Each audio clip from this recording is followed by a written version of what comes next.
morning mga bayan, latest update po. Marikina Flood Control Project sa may porsyon ng Pasig at itong Estud mga bayan. Naway samahan niyo po si Porca Studio. Ngayong araw Huwebes, January 8, 2026 mga bayan. Pakiusap po, paki-like, share, subscribe at huwag po tayo mag-skip sa ads mga kabayan. Malaking tulong na po yan ni Porca Studio. Ayan na po yung actual na pagbaon ng seed pile mga kabayan.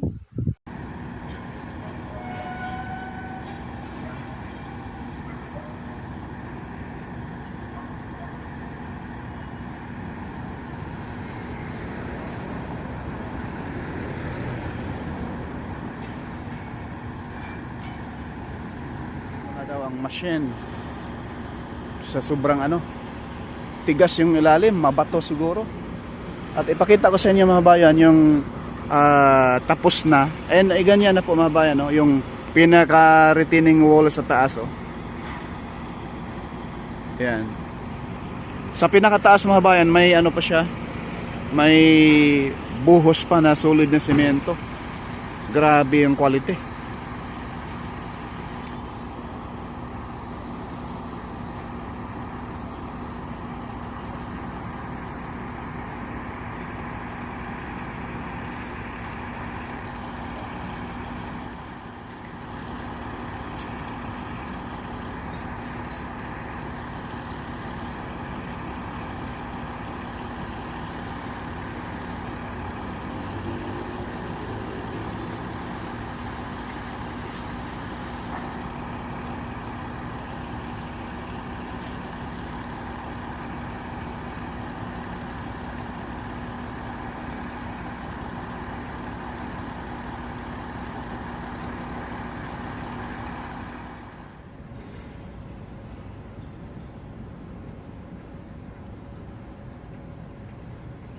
Ayan po mga kabayan yung patapos na yan. So yung yung pinakataas ng retaining wall, mayroon pa siyang buhos na solid na semento at may mga rebars pa. So talaga ang tindi ng quality nito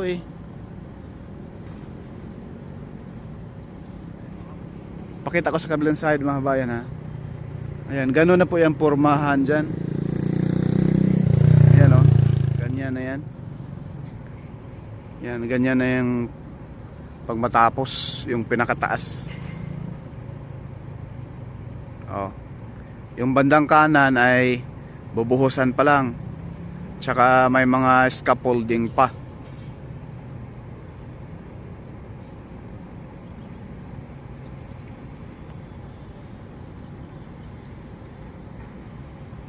Yan. Grabe yung quality yung gawa. Pero ang manpower nito mga bayan, Pilipino ha. Yung may mga ilan lamang na nag-supervise na mga Filipino engineer at Japanese engineer. Kasi ang contractor nito, dalawang contractor, dalawang Japanese contractor, Toyo Corporation Unlimited and Shimizu Corporation Limited mga bayan.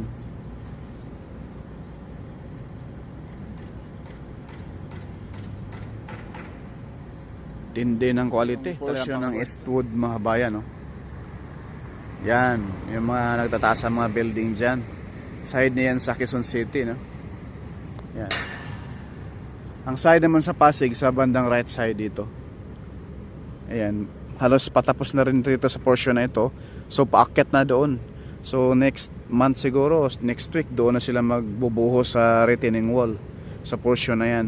Paakyat doon sa mismong Barangay Santulan, Pasig.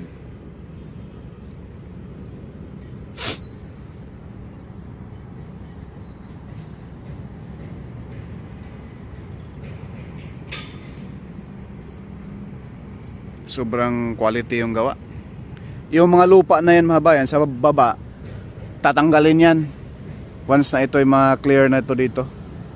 tanggalin yan, i-dredging yan mga kabayan. Tatanggalan pa ito ng mga putik, burak, para lalong lalalim itong Marikina River. At siyempre bababa yung tubig kung matanggal na yung mga putik doon sa ilalim. Siyempre kung mapuno yan sa putik, talagang aapaw yung tubig, tataas yan. Kahit kunting baha lang, tataas na yung tubig. So best solution dyan, tanggalan ng putik, at sigurado lalalim yung ilog na ito once na kasi doon sa may portion ng SM Marikina, start na rin doon yung pag-dredging mga bayan, no? Tinatanggalan na rin ng putik doon papunta rito. Dambuhala yung machine, no? Japanese din siguro ang gumagawa ron sa dredging mga bayan. Itong sa bandang kanan, si Mitsu daw ang gumagawa, no? At dito sa kaliwa, yun ang Toyo Construction Unlimited. Itong sa kaliwa na side, puro Japanese contractor po yan. Inaward ito noong 2019, di umano. Yan, daanan pala ng tubig yan mga bayan. Ayun, yung bornal, napakalaki. Galing sa mga kabahayan dyan.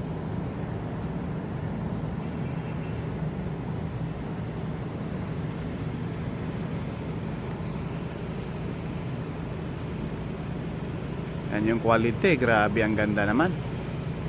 Pang world class talaga, Japanese contractor, grabe.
So ito naman po mga kabayan, yung area ng Santolan, Pasig. Ayan po, napakahaba na rin po yung nalatagan ng natapos yung mga retaining wall rito mga kabayan. Ayan po, oh. So sa likod pala ng retaining wall mga kabayan, para hindi na tatayuan ng mga bahay dyan sa mga taga-squatter, mga urban areas. Ayan po, oh, mga kabahayan dyan. Posible lalagyan dyan ng kalsada mga kabayan. Ayan, o, pinurma na nila. Kasi doon sa area ng Marikina, sa may portion ng SM Marikina, yung nasa ating rails, ay pinadaanan na doon. May mga sasakyan na dumadaan doon mga kabayan. So dito rin, ayan po, may kalsada na, pinurma nila. Posible lang po mga kabayan, ha, sa akin lang po yan. Pero wala pa yung katotohanan. Abangan lang natin. Kung dito rin, mayroon na rin sasakyan dyan, dahil dyan sa portion niya, yun, oh, tapos na, oh. Kita nyo yung texture ng semento dyan mga kabayan sa retaining wall. Grabe, ang ganda naman, napakakinis. Kakaiba ang quality talaga mga kabayan pag gawang hapon. Iba talaga yung talagang napakatibay talaga. Sa forma pa lang mga bayan ay talagang napakatibay. talagang quality talaga, high quality talaga yung gawa. Kahit Pilipino manpower dito mga kabayan, pero ang kontraktor, ang plano, yung sa mga pagtimpla ng mga semento dyan, talagang yung Hapon talaga, yung kanilang kagustuhan talaga ang masunod. Kita nyo mga kabayan, no? Yung gilid, pwede dyan mga kabayan, salubungan na mga sasakyan. So ayan na po, pakita ko lang din po dito sa portion na ito. Paki-comment po mga kabayan, no, yung kung ano ang ginagawa nila rito. Parang yung kulay pula na yan, yung may mga tao dyan. Parang ano yan mga kabayan, napaka solid na bakal. Kumbaga tinitest yata nila ang soil dyan sa area. So, comment po down below sa mga eksperto, no. I-close up natin yung kuha natin maya-maya konti mga bayan sa yung may crane na yun sa baba natin. At yung mismong machine na binubuhat nila yung kulay pula na yan, yung parang bakal po yan na sobrang bigat. At siguro tinitest nila yung ano dyan, kung gaano katibay yung lupa sa portion na yan. At nakapagtataka bakit may mga ano na pala mga bayan, no? May mga sipile na nakabaon dyan. Ayan po. May mga sipile na nakabaon dyan sa portion. At yung kulay pula na yan, yung may bakal na dalawa. So, comment po down below mga kabayan, no? Sa mga engineer, sa ating mga giting ng mga Filipino engineer, kung ano ang tawag dyan mga kabayan. Kasi maya konti mga kabayan, iangat nila yung kulay pula din, biglang bibitawan nila yan. At talagang kahit malayo tayo, umaabot sa atin rito yung vibrate ng lupa. Pag ibagsak na nila yung kulay pula na yan, nasa kalagitnaan ng dalawang sipile na yun malalaki. Yan, o.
ayan po mga kabayan, nilapitan po nila at sinilip. At yan po ay napakadelikado yan.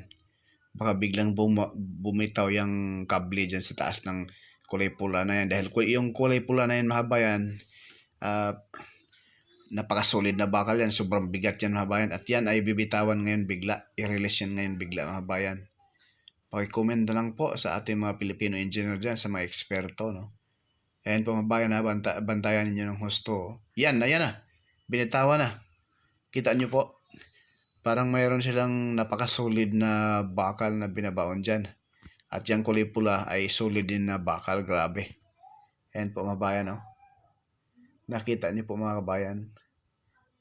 So, talagang quality talaga itong mga Hapon gumawa. Grabe. Kita niyo naman yung mga heavy equipment dyan. Talagang pang world class eh. So yan lang po muna mga kabayan yung ating latest update rito sa Marikina Flood Control dito sa area ng Santolan at mismong Pasig mga kabayan. Paki-like, share, and follow, and subscribe po. Pakiusap po, wag po tayo mag-skip sa ads mga kabayan. Napakalaking tulong na po yan eh. Porca Studio. Maraming salamat and God bless and Happy New Year po sa lahat ng ating mga kabayan saan mang sulok ng mundo.